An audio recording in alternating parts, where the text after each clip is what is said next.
This Faceless channel adventure has been a longer journey than I was expecting it to be when I started. Now, I dropped my first video on trying this like 8 months ago roughly, and I've made several update videos since then. And if you're unfamiliar with what happened, I spent around 2 weeks paraphrasing popular videos on current topics in the political niche, and then overlaying Creative Commons videos on top of those voiceovers that were slightly related. These videos were divisive and they garnered a lot of interest, which led to a lot of views. The only issue was when I finally hit the 4,000 hours of watch time and 1,000 subscriber mark that I needed to monetize at the time, YouTube rejected the channel due to repetitive content. Now, after analyzing why this happened, I've since made a few different assumptions about why. First and foremost, YouTube's policy on which channels get accepted versus which ones won't is far from cut and dry. On the first go round, I assumed that if I wasn't just copying other people's videos, then I'd get monetized, but that's not what happened. Secondly, the most frequent reason that I'm seeing them give for why channels aren't getting accepted into the partner program is this repetitive content. But that term is super broad, and it basically leaves it up to the person reviewing your channel and their interpretation of whether your channel is or is not repetitive content. Third, I believe that paraphrasing scripts was not the issue. I think that using Creative Commons videos was actually the issue here. While you're technically allowed to use these videos, I didn't add enough to them or edit them around enough to pass as new content that I added something to. Now, all in all, don't leave it up to interpretation for the reviewer unless you want to roll the dice and take the chance that you won't get monetized. Instead, use the proven formula that we'll cover here in a second and make sure. Now, before we cover the video formula that's been working well for me recently, it's important to properly explain how to pick a winning niche. There's two important things that you need to make sure of when you're choosing your niche. One, pick something that you're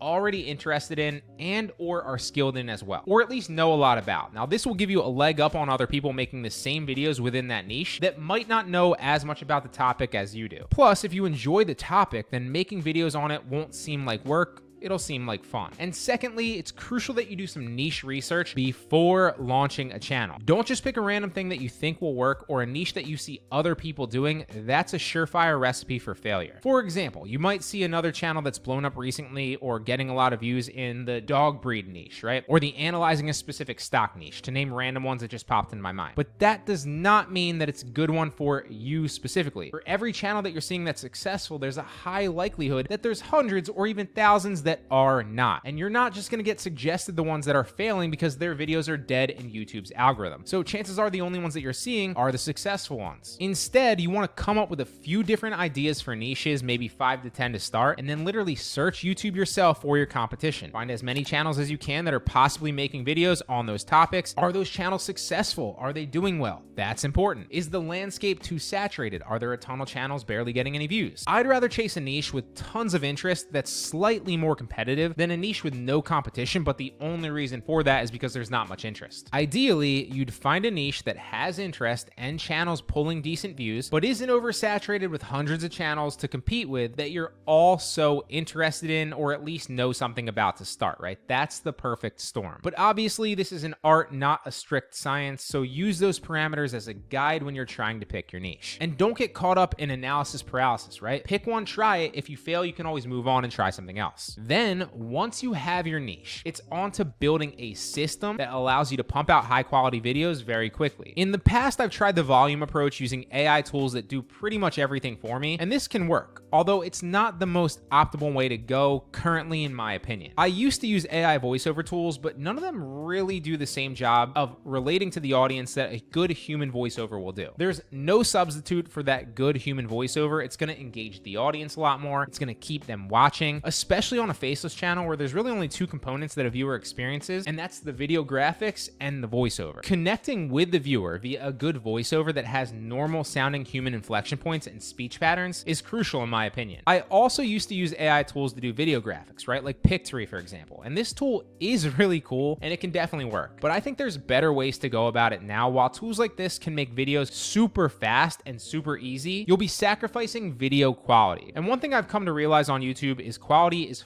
far more important than quantity because views tend to be exponential. A video that's just 5% better will not get 5% more views. It could be the difference between getting 100 views and 100,000 views, or even more, quite literally. So now here's exactly how I approach every video. Step one is I'm constantly paying attention to what topics within that niche are doing well and getting interest and views. If you can have your pulse on the niche in real time, then the chance of you coming up with video topics that can blow up is much higher. Plus, you can hop on relevant trends when they're happening, which can blow your channel up quickly when they come. But if you're not paying attention, then you can miss those opportunities, and often they can't be manufactured or redone. You just have to ride the waves when they come. Step two is I give ChatGPT my topic, and then I tell it to write me a well-written 5-minute YouTube video script that I can read on it. I found 5 minutes to really be the sweet spot there, both outsourcing like money-wise, as well as engagement on YouTube-wise. But test different video lengths and see what works for you. After that, step three is I either do the voiceover myself or I hire somebody on Fiverr to do it for me. Now, you can find a high-quality voiceover artist on Fiverr for just $5, which really ends up being $8 after fees, but hey, it's still pretty cheap. And you can even bring them on directly if you want off of Fiverr. You just have to be a little bit creative with it. The next step is to hire a video editor that can put video graphics over top of the voiceover to complete the video. For this, I really have two approaches that have been working well. So the first approach is to have somebody that's good at whiteboard animation create a video if it fits the niche and if it fits the video, right? Sometimes it doesn't make sense on specific videos or specific topics to have a whiteboard animation. The most important thing here is to get somebody that's good at creating them, because you'll notice a drastic difference in a quality animator versus somebody that can just like pick the animation pictures, but it doesn't really flow properly. But this will come with hiring a few times and some experience testing different people out. You can find a high quality whiteboard animator on Fiverr for probably around $10 to $20 per video in most cases. Or secondly, hire a video editor that's good at motion graphics and has access to a lot of relevant stock videos to create a high quality video from scratch. Now, this takes a bit more skill and can cost a little bit more money to outsource, but often it's worth it. And remember, like we covered, quality is far more important than quantity on YouTube. And you'll get better results with just a few quality videos as opposed to dozens of mediocre ones if you're just using AI. I've hired an editor that does videos for $60 a piece that literally creates videos from scratch using stock video and motion graphics. I've also hired an editor that mainly uses a combination of text graphics, stock videos, and transitions to create videos too. Now, that video editor specifically, I was able to find for just $30, and you can see examples of these videos on my second channel if you want to, because when he doesn't have a video to do after a few days, I'll often give him scripts from my blog and tell him to create videos on those, which I'll then post to my second channel. I've been testing to see if Faceless videos can do all right there, even though against like my better judgment, it might be tough to succeed with them on a personal brand channel like that. I still thought I'd give it a shot though, at least for a dozen videos or so, and we'll see how it plays out. Obviously, after the video is done, it's crucial to have a high quality thumbnail and good titles as well. If you can't create good thumbnails yourself, then you should outsource this too. I still use Fiverr for this myself, and you can find good designers for just $5. But that's the exact formula that I've used to monetize 2 faceless YouTube channels now, as well as every lesson that I've learned along the way so far.